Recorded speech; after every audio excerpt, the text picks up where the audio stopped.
జై శ్రీరామ్. అందరికీ నమస్కారం. వెల్కమ్ టు న్యూస్ అఖండ. నేను మీ కస్తూరి శ్రీధర్. మిత్రులారా, గుజరాత్కు సంబంధించినటువంటి ఏటీఎస్ దీనవ్వ అదరగొట్టి పార్దొబ్బిందట్టే. సరే, ఇంతకు ఏం జరిగింది ఏందనేది ఈ న్యూస్ ద్వారా చెప్పే ప్రయత్నం చేస్తా. ఓకేనా? నిజం చెప్పాలి అంటే గుజరాత్ ఏటీఎస్కు ఎన్నిసార్లు ధన్యవాదాలు చెప్పినా అది తక్కువే అవుతుంది. ఇక్కడ గుజరాత్ ఏటీఎస్ అంటే గుజరాత్ యాంటీ టెర్రరిస్ట్ స్క్వాడ్ అని చెప్పేసి అర్థం అనమాట. మన దేశంలో మొట్టమొదటిసారి ఏర్పాటైనటువంటి యాంటీ టెర్రరిస్ట్ స్క్వాడ్ ఈ గుజరాత్కి చెందిందే. కొంతమంది మహారాష్ట్ర మొట్టమొదటిసారిగా ఏటీఎస్ను ప్రారంభించిందని చెప్పి చెప్తారు, కానీ అది తప్పు. మహారాష్ట్ర అండర్ వరల్డ్ గ్యాంగులను పట్టుకోవడానికి స్పెషల్ టాస్క్ ఫోర్స్ అయితే ఏర్పాటు చేసింది, అంతే తప్ప యాంటీ టెర్రరిస్ట్ స్క్వాడ్ని అయితే ఏర్పాటు చేయలే. ఏమే నరేంద్ర మోడీ గారు గుజరాత్ ముఖ్యమంత్రి అయిన వెంటనే ఈ యాంటీ టెర్రరిస్ట్ స్క్వాడ్ని అయితే ఏర్పాటు చేశారు. అది చూసి ఇక ఇతరత్ర రాష్ట్రాలన్నీ కూడా ఈ యాంటీ టెర్రరిస్ట్ స్క్వాడ్లను అయితే ఏర్పాటు చేసుకున్నాయి. సరే, ఇక అప్పటి నుంచి గుజరాత్ యాంటీ టెర్రరిస్ట్ స్క్వాడ్ కమాండోలు గుజరాత్ పైన ఈగ కూడా వాళ్ళనియకుండా పనిచేస్తూ ఉన్నారు. 2002లో గోద్రా అల్లర్లు జరిగిన తర్వాత గుజరాత్లో బాంబు పేలుళ్లు జరపడానికి, అదేవిధంగా ముంబై తరహాలో ఈ తీవ్రవాద దాడులు చేయడానికి ఈ తీవ్రవాద సంస్థలు విపరీతంగా ప్రయత్నాలు చేసినాయి. కానీ గుజరాత్ యాంటీ టెర్రరిస్ట్ స్క్వాడ్ మాత్రం ఈ విషయంలో ఏ మాత్రం కూడా వెనక తగ్గల. టెర్రరిస్టు అనే వాడిని కాల్చి పారదొబ్బినారట్టే. ఈ విధంగా 1 కాదు, 2 కాదు, 3 కాదు, నరేంద్ర మోడీ గారు ముఖ్యమంత్రిగా పనిచేసిన సమయంలో దాదాపుగా 40 ఎన్కౌంటర్లు జరిగినాయి. ఈ క్రమంలోనే ఇస్రాత్ జహాన్ ఎన్కౌంటర్ కూడా జరిగింది. ఈ ఇస్రాత్ జహాను ఒక ట్రైన్డ్ టెర్రరిస్ట్ అనమాట.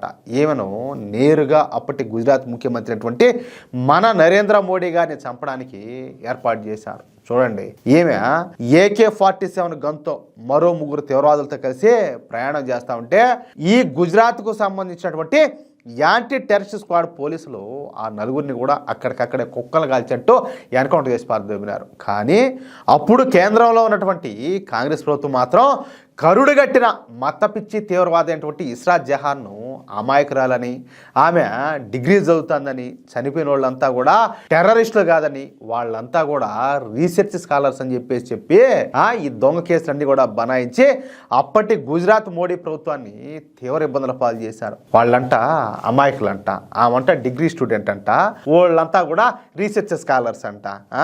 ఊగరి స్వామి, ఇప్పటికి కూడా ఈ కాంగ్రెస్ అంటే ఏందో మనం అర్థం చేసుకోకపోతే ఇంకా మనం బతుకు ఎందుకు ఇంకా అంటాలే. ఇన్ని ఉదాహరణలు మనం చూస్తున్నాం, 1, 2, 10, కొన్ని వందలు చూస్తున్నాం మనం ఇలాంటి ఎగ్జాంపుల్స్ అని కూడా. వాళ్ళ పార్టీ ఏం చేస్తుంది, ఆ నాయకులు ఏం చేస్తున్నారు, ఎవరికి సపోర్ట్ చేస్తున్నారు, ఎలాంటి వాళ్ళకి సపోర్ట్ చేస్తున్నారు ఏందనేది మనం ఎన్నో ఎగ్జాంపుల్స్ చూస్తున్నాం. అయినా కూడా ఇంకా కూడా వాళ్ళని వెనకేసుకుని వచ్చా వాళ్ళకి సపోర్ట్ చేస్తే ఇంకా అంతకు మించిన దరిద్రం, అంతకు మించిన దౌర్భాగ్యం ఉండదు. నిన్ను ఒకడు మోసం చేస్తానంటే అది ఒక వేరే లెక్క, కానీ నిన్ను నువ్వు మోసం చేసుకుంటావంటే నీకంటే దరిద్రుడు, నీకంటే నికృష్టుడు, నీకంటే పోరంబోకు బతుకు కుక్క కూడా ఏదే ముడ్డి ముచ్చిన ఎందుకులే దానికి కూడా అది అయినా బెటర్ అని నీకంటే చెప్పాలంటే అట్ట అనుకోండి. మోడీ గారిని జైలుకు పంపడానికి అప్పటి కాంగ్రెస్ ప్రభుత్వం విశ్వ ప్రయత్నాలు చేసింది. ఏది ఈ దొంగ కేసులన్నీ కూడా బనాయించి, కానీ మోడీ గారిని బొచ్చు కూడా పేకలేకపోయింది. సరే, ఇక అసలు విషయానికి వస్తే కేంద్రం నుంచి ఎటువంటి సహకారం లభించకముందే ఈ గుజరాత్కు సంబంధించినటువంటి యాంటీ టెర్రరిస్ట్ స్క్వాడ్ తమ ప్రతాపం అయితే చూపించారు. మరి ఇప్పుడు కేంద్రం నుంచి పూర్తిగా సపోర్ట్ అయితే ఉండాలి. ఎందుక పైన ఉండేది మోడీ ప్రభుత్వం కదా, అందుకు. ఇకపోతే ఇప్పుడు ఈ గుజరాత్ ఏటీఎస్ ఈ టెర్రరిస్టులకు అందరికి కూడా చుక్కలు చూపిస్తుంది. అయితే ఎన్కౌంటర్ లేదా వాళ్ళని పట్టుకొని జైల్లో వేసి కుమ్మడం ఇలాంటి పనులన్నీ కూడా చేస్తారన్నమాట. ఈ గుజరాత్లో ఉన్నటువంటి యాంటీ టెర్రరిస్ట్ స్క్వాడ్ పోలీసులు ఒక్క గుజరాత్లోనే కాకుండా దేశం మొత్తం కూడా కవర్ చేస్తారు. అత్యాధునికమైనటువంటి ఈ సాఫ్ట్వేర్ను, అదేవిధంగా లాజిస్టిక్స్ను, అదేవిధంగా ఎలక్ట్రిక్ పరికరాలను ఉపయోగించి తీవ్రవాదుల యొక్క కదలికలను, అదేవిధంగా ఈ తీవ్రవాదులకు సంబంధించినటువంటి సమాచారాన్ని తెలుసుకుంటున్నారు. ఈ క్రమంలోనే గుజరాత్ ఏటీఎస్ పోలీసులు మన దేశాన్ని అతి పెద్ద తీవ్రవాద దాడుల నుంచి కాపాడినారు. చూడండి, కొంచెం జాగ్రత్తగా వినండి. 1 కాదు, 2 కాదు, 3 కాదు, ఏకంగా 10 నగరాల్లో వరుస బాంబు పేలుళ్లకు కుట్రలు పడిన వాళ్ళ ఆచూకీనైతే కనిపెట్టారు. అంతర్జాతీయ తీవ్రవాద సంస్థ అయినటువంటి ఆల్ ఖైదాకు చెందిన 5 మంది తీవ్రవాదులను వాళ్ళ బాస్తో సహా ఈ గుజరాత్కు సంబంధించినటువంటి ఏటీఎస్ పోలీసులు అయితే పట్టుకున్నారు.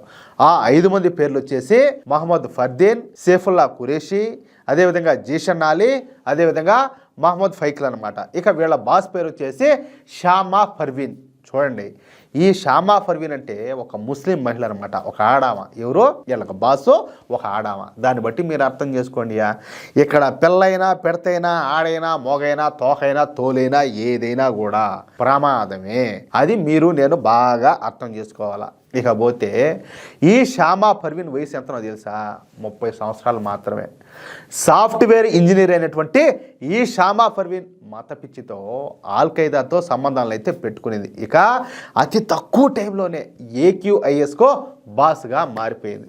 ఈ షామా పర్వీను మన దేశంలోని 10 నగరాలలోని 100 ప్రాంతాలలో 1-2 కాదు, 100 ప్రాంతాలలో బాంబు పేలుళ్ళు నిర్వహించాలని చెప్పేసి ప్లాన్ ఆఫ్ యాక్షన్ అయితే తయారు చేస్తుంది. బా ఏమి ఆడబిడ్డలయా, మనోళ్ళు ఉన్నారు. రీల్స్ చేసుకోవడంలో సరిపోతుంది. డ్యాన్స్లు వేస్తూ ఉంటారు. రీల్స్ చేయడము, డ్యాన్స్ చేయడము, అదేంది ఆ సినిమా డైలాగులు అది ఏందో వస్తూ ఉంటాయి, స్టోరీలు వస్తూ ఉంటాయి, దానికి లిప్సింగ్ ఇవ్వడము, దీంట్లోనే సరిపోతుంది వీళ్ళ బతుకంతా కూడా. ఆడ చూడబోతేనేమో అట్టుండాలి. కాదు, ఒక ఝాన్సీ లక్ష్మీబాయి, ఒక రాణి రుద్రమదేవి, ఎట్టాటోళ్ళు ఉన్నారు కదా స్వామి మన ఆడబిడ్డలు. వాళ్ళే ఆడ అసలు వీళ్ళు ఎంతసేపుటికి అర్థం ఆయమ్మ వంటకాలు చేస్తుంది, నేను వంటకాలు చేసి యూట్యూబ్లో పెడితే బాగుండే, ఆమె రీల్స్ చేస్తుంది, నేను రీల్స్ చేస్తే బాగుండే, ఆమెకేమో అన్ని వ్యూస్ వచ్చాయి, నేను చేస్తే నాకు ఏమైనా వ్యూస్ వచ్చాయేమో. ఎట్టుండదు ప్రపంచం? మీరు ఏం చేస్తున్నారు?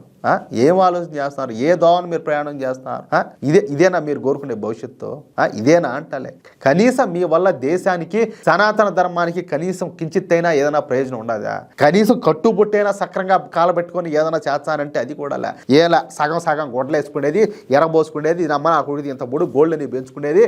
అంతకుముందు నా చిన్నప్పుడుయా మామూలుగా ఏదైనా పిల్లలకి ఏదైనా భయపెట్టాలంటే పెద్దవాళ్ళు ఏం చెప్తా ఉన్నారంటే, ఓయమ్మ దెయ్యం వచ్చాది, ఎంటికలు ఎరబోసుకొని ఉంటుంది, ఇంత బొడు గోల్డ్ పెంచుకొని ఉంటుంది, ఏమే కాదు నాలుగు ఎర్రగా పెట్టుకొని మూతి ఎర్రగా పెట్టుకొని వచ్చి ఆమె రక్కేస్తాదని చెప్తా అన్నారు. ఇప్పుడే దెయ్యాలు రాచేసులు ఏం మళ్ళీ, ఎందుకంటే ఇప్పుడు ఉండే వాళ్ళకి గోళ్ళు పొడుగ్గానే ఉంటాయి, జుట్టు ఎర్రబోసుకొని ఉంటారు, అన్నీ ఆ లక్షణాలే ఉంటాయి, అవలక్షణాలన్నీ కూడా.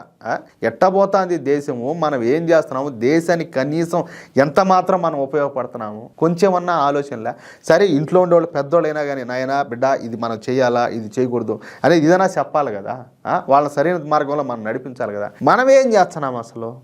ఏం చేస్తున్నామంటాలే. ఇదిగో ఈ మాట జరిగిపోతుంది అన్నమాట. అయితే ఈ 5 మంది తీవ్రవాదులు బెంగళూరు, ఢిల్లీ, నోయిడాలకు చెందినటువంటి వాళ్ళు అనమాట. వీళ్ళేం పాకిస్తాన్ నుంచి రాలా, బంగ్లాదేశ్ నుంచి రాలా, మన దేశంలోనే ఉన్నారు వీళ్ళంతా.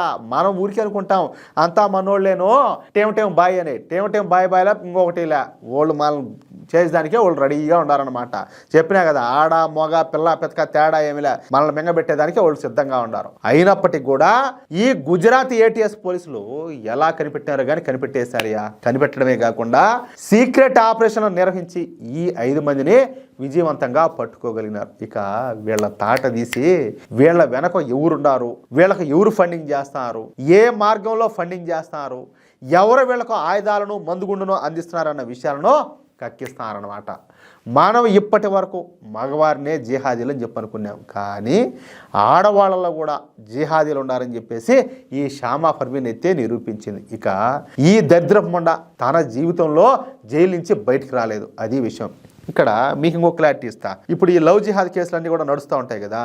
లవ్ జిహాద్ కేసుల్లో ఇక్కడ ఏదే యాక్టివ్గా పనిచేసేది మగవాళ్ళ తర్వాత వచ్చేసి ఆడవాళ్ళే. ఎందుకంటే ఆడవాళ్ళకి మగవాళ్ళు ముందుగా దగ్గర అవ్వలేరు. ముందు ఏంటంటే వాళ్ళ బంధువులను లేకపోతే ఇలాంటి వాళ్ళని ఎవరిలో ఒకరిని, మీరు ఈ కేరళ స్టోరీ సినిమా చూసారు మీరా, ముందు ఆడవాళ్ళే దగ్గరేది, వాళ్ళకి మైండ్ వాష్ చేసేది, వాళ్ళని పెడదారి పట్టించేది అంతా కూడా ఎవరంటే ఈ ఆడపాములే. కాబట్టి మన జాగ్రత్తలు మనం ఉండకపోతే ఏ పామైనా ప్రమాదమేను, అది మనం గుర్తుపెట్టుకోవాలి. అది విషయం. అయితే మొత్తానికైతే గుజరాత్ ATS పోలీసులకు మొత్తం మనం అందరం కూడా పెద్ద ధన్యవాదాలు అయితే చెప్పాలా. ఎందుకంటే వాళ్ళు ఏకంగా మన దేశాన్నే కాపాడినారు, అది విషయం. అయితే మిత్రులారా, ఈ న్యూస్ కనుక మీకు నచ్చినట్లయితే ఈ న్యూస్ నలుగురికి షేర్ చేయండి. అదేవిధంగా ప్రతి ఒక్కరు కూడా మీ యొక్క అమూల్యమైనటువంటి అభిప్రాయాలను ఖచ్చితంగా కామెంట్ చేయండి. అలాగే ఇంతవరకు మీరు కనుక మన ఛానల్ను సబ్స్క్రైబ్ చేసుకున్నట్లయితే ప్రతి ఒక్కరు కూడా మన ఛానల్ను సబ్స్క్రైబ్ చేసుకోండి, సపోర్ట్ చేయండి ప్లీజ్. జై శ్రీరామ్, జై హింద్.